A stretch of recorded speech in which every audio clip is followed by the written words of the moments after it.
Okay, wait. How would you describe this party politically? Like, how would they align, if this makes sense? Like, are they? I really don't know. Like, Leftist, rightist? you said they're leftist? No, you're probably asking me as in like how I would classify between liberalism, leftism, and conservatism, right? Yeah, yeah, but also, if there's any specific issues that they're like, very specific about, like I know that it might be hard to classify them, but if you had to, how would you? So BJP is definitely very like populist and very right wing. Like they straight up talk about how they're talking about like the like Hindu interests, and they're like talking about how they're going to make changes. So like there is a very big dispute. There was a very big dispute between a temple and a mosque that is kind of like a sacred temple, and Hindus for some reason has pointed to a very specific like ground in a place called Ayodhya and said, well, here is where my god resided for no reason. This is like completely an emotional thing, Mm-hmm. and it's an issue that has plagued India for 30 or 40 years that affects nobody, but like everybody's very pro like the temple and anti mosque. I understand that this comes off as very trivial, but like if the people made it a big issue, I don't give a fuck about this issue. But Right. like, yeah, this was a legitimate point that they ran on, that they're going to fix this specific issue. And they talked about how they're going to eliminate black money. That's a whole another conundrum. And also they ran about like the issue for Kashmir and other stuff. Right. And so So the yeah, issue for Kashmir is the border dispute with China and Pakistan. it's a little bit more complex than that. Okay. Uh, in back in close to when India was getting its independence, after a few months, uh, some conflicts happened that led to the instating of an Article 370. This gave Kashmir a special status where they could conduct their own elections, separate from how like the rest of the country does. Mm-hmm. And it limited the control of Indian government on Kashmir. Mm-hmm. So essentially what BJP did was they found a loophole to completely remove Article 370 and enact direct state control. So the central government is directly controlling Kashmir right now.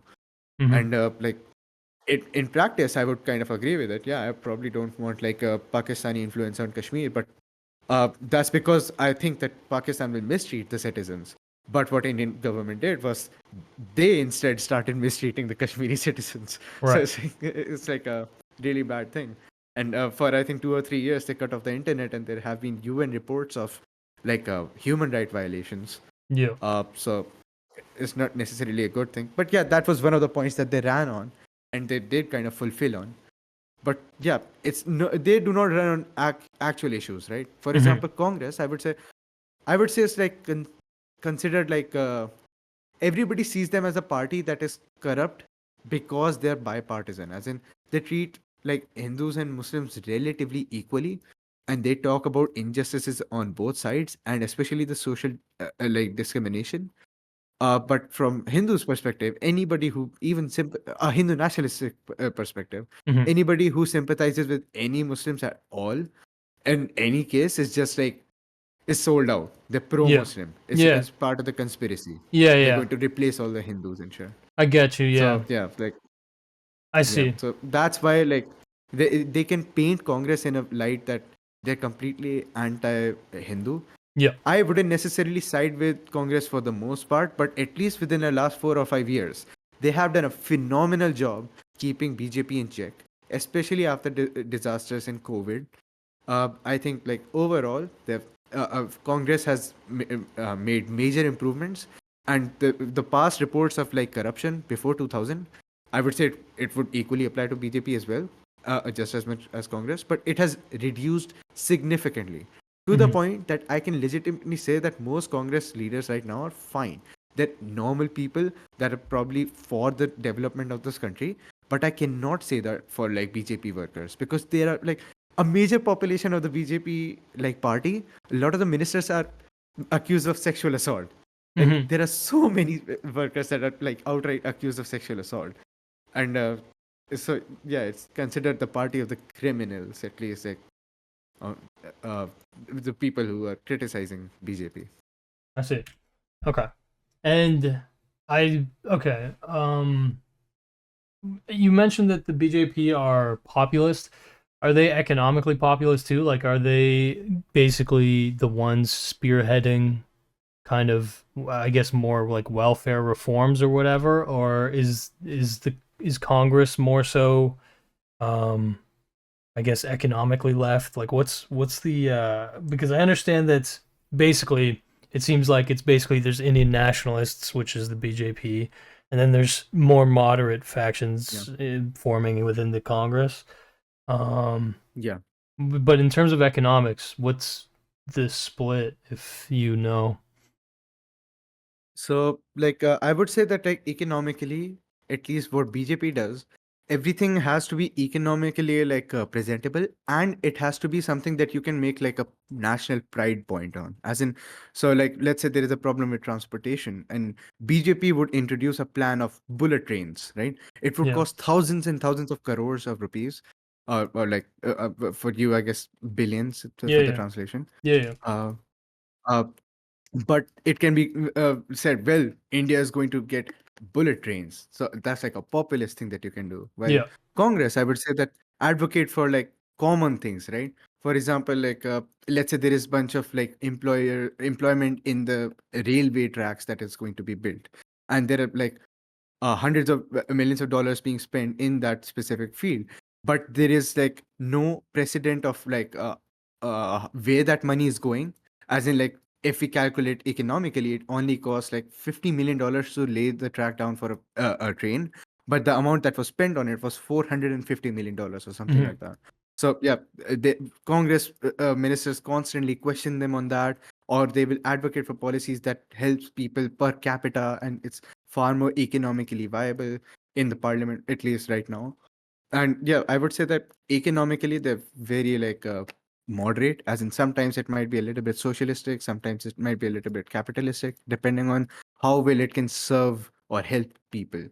But if this is right now with BJP as the ruling government, but Hmm. when Congress was the ruling party during the recession, uh, Congress did a phenomenal job. Even like BJP hardcore supporters, they cannot deny that Manmohan Singh, that was like the uh, former Prime Minister of India, was a very good economist and was one of the best, like, brought some of the best economic reforms in India. Like, people still look up to his policies. He was a phenomenal like leader, Okay, at and least you economically. mentioned during the recession. Are you referring to like 2008 recession, or what is the recession in India?